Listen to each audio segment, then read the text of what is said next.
Sonny Livingston argues that the internet has brought many benefits to its users. Nowadays, most children in the world use the internet at home, school, or elsewhere. Children's lives are increasingly digital, with tablets and smartphones commanding more attention than ever. Children's access to technology has increased phenomenally in recent years and is a constant and prevalent feature of school life. Ofcom 2017 research has stated that digital devices are more widespread among children, including the very young, with a third of preschoolers owning their own media device. However, it is important to remember that although more children own media devices, they are not born to know how to use these devices safely, and their understanding of risks may be low. Society is beginning to recognise the considerable opportunities the internet affords its users and the opportunities offered by internet-mediated communication and collaboration, as well as a vast range of interactive learning resources. So why would we not seek to make the most of such a resource in schools? Livingston claims that there is a growing concern that these online opportunities are accompanied by an equally diverse array of risks. The ICT Association notes that there is a lack of evidence around effective practice and little has been written about the effectiveness of online safety education. Jones et al. Argued that evaluation has not been a priority in the field of internet safety education. Therefore, it is suggested that using a whole school approach and having other subjects of curriculum intended to teach children how they can protect themselves whilst online are beneficial and critical. It is imperative that children are educated in how to protect and safeguard themselves from potential risks that the internet can expose. Safeguarding must be an integral part of any computing curriculum. However, much more needs to be done to create a supportive digital environment for children and young people. With technology developing at such a rapid pace, children must be equipped from an early age to engage safely with online services.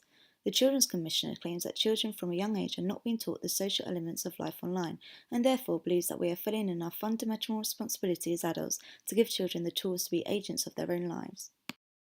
EU Kids Online coordinates and stimulates investigation into the way children use new media, with a particular focus on evidence about the conditions that shape online risk and safety.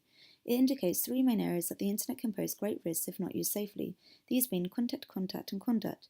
It is said that younger children are more concerned about contact risks, and as they get older they become more concerned about conduct and contact risks. Therefore, it is crucial that the key elements of effective practice are followed, taking into consideration of the age maturity needs of pupils. What are schools doing to manage and safeguard children from internet risks? Schools are continuously filtering and monitoring children's access to the internet. The Keeping Children Safe in Education document took things further and states that it is the duty of the governing body to ensure appropriate filters and appropriate monitoring systems are in place. It is critical that there is an emphasis on how to use digital technology safely and responsibly, as Fibman states that teachers should be careful that overblocking does not lead to unreasonable restrictions as to what children can be taught with regards to online teaching and safeguarding. Children should be taught and made aware that the internet is not ever private. However, it is interesting to see that the aspect of privacy is not mentioned until Key Stage 4 in the computing curriculum. Whilst on placement in the Year 2 class, I was asked to take a PSHE lesson on internet safety. However, I was concerned with teaching quite a heavy topic to such a young age. Therefore, I used Ruby the Rabbit to facilitate my lesson. Ruby was unsure what internet safety was, and it was the children's job to help Ruby understand what it meant. As a group, we discussed topics such as the importance of not sharing too much personal information online, and from this, the children made internet safety posters. Teaching internet safety as part of PSH lessons is a great opportunity to give children the tools and knowledge to take control of their online presence. Schools should promote safe internet days and where a day is primarily focused on online safety. This could be done through storybooks, films or assemblies.